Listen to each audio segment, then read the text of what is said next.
बांदा में केंद्रीय शिक्षा मंत्री धर्मेंद्र प्रधान के इस्तीफे की मांग को लेकर युवाओं और छात्रों ने विरोध प्रदर्शन किया। प्रदर्शनकारियों ने जिलाधिकारी के माध्यम से राष्ट्रपति के नाम ज्ञापन सौंपा और प्रदर्शन के दौरान छात्रों ने परीक्षा व्यवस्था और अन्य मुद्दों को लेकर अपनी नाराजगी जताई है तथा विभिन्न आरोप लगाए गए हैं।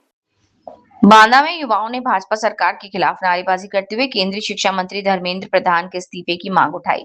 प्रदर्शनकारियों ने जिलाधिकारी के माध्यम से राष्ट्रपति के नाम ज्ञापन सौंपा।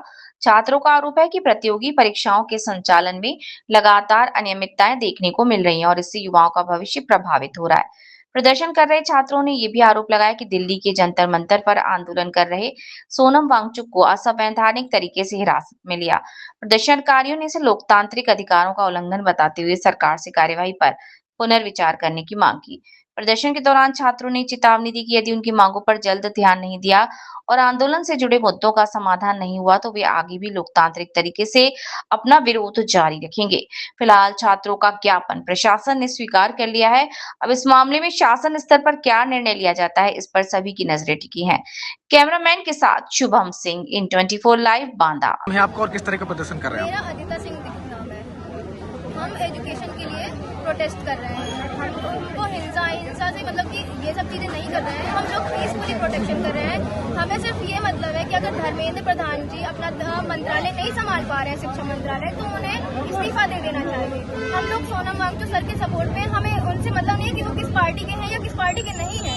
हमें सिर्फ इस चीज से मतलब है कि वो स्टूडेंट के लिए खड़े हैं। तो अगर उनको इस तरह उठा लिया गया है जंतर मंतर से, तो हम लोग इसी चीज के लिए प्रोटेस्ट कर रहे हैं कि हम बच्चों का क्या है। आप ये बताओ कि जिन बच्चों के माँ बाप खेत बेचकर अपने पैसों से पढ़ा रहे हैं बच्चों को, और बच्चे सुसाइड कर रहे हैं, किस लिए? इसीलिए ना कि उनके माँ बाप को वो क्या जवाब देंगे। वो इतने टाइम से पढ़ रहे हैं, मेहनत कर रहे हैं, लेकिन उसका आंसर तो कुछ आ नहीं रहा है ना। इसीलिए हम प्रोटेस्ट कर रहे हैं। और बच्चे तो, हम तो भविष्य है इस देश का। जब इस देश के भविष्य के साथ ही खिलवाड़ किया जाएगा तो आप बताओ कि कैसा देश होगा ये। हमें तो एक दिन फिर क्या करेंगे, युवा तो फिर। और किस तरह का प्रदर्शन कर रहे हैं आप? मोहम्मद कामरान खान है। हम यहाँ पर सिंपली एक अकाउंटेबिलिटी की बात करते हैं।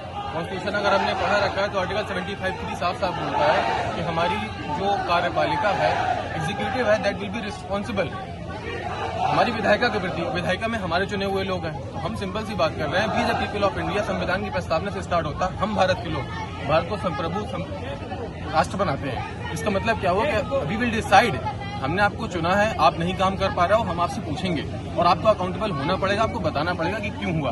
बिकॉज जो एजुकेशन मिनिस्टर है, he is the supreme leader as far as education is concern. तो हम किससे बात कर रहे हैं? जो एजुकेशन मिनिस्टर से बात करेंगे। और इससे पहले क्या ऐसा होता नहीं रहा है? 1955 के दौर में, जहां तक मुझे याद है, मद्रास में ट्रेन हादसा हुआ था, उस समय के रेल मंत्री ने तत्काल इस्तीफा देना पड़ा था।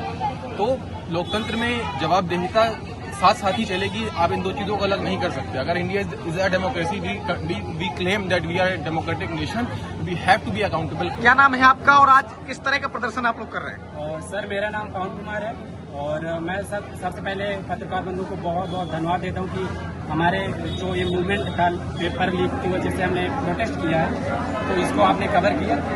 और मैं मुझे बताना चाहता हूँ कि जो पेपर लीक हो रहे हैं, जब से बीजेपी गवर्नमेंट आई है तब से 90 पेपर हुए, उनमें 70 से ज़्यादा पेपर लीक हुए। और जो भी आजकल पहले रिजल्ट जारी होती थी, मेरिट जारी होता था, तो उसका स्कोर कार्ड भी अब रिलीज नहीं हो रहा। आप यूपीएसआई देख लीजिए, यूपीपी देख लीजिए, यूपी होमगार्ड देख लीजिए, एसएससी जीडी देख लीजिए, कोई भी ऐसा एग्जाम नहीं है स्टेट या सेंट्रल का जो वहाँ पर धांधली न होती हो। यूपीपी की आज बात कर लीजिए तो वहाँ पर बहुत ज़्यादा धांधली हुई है। तो पढ़ने वाले गरीब मजदूर गाँव से आते हुए लड़के हुए 30 लाख 20 लाख में सीटें बेच दे रही सरकार, या फिर मंत्री उनके संलिप्त है। तो इसमें है कि हम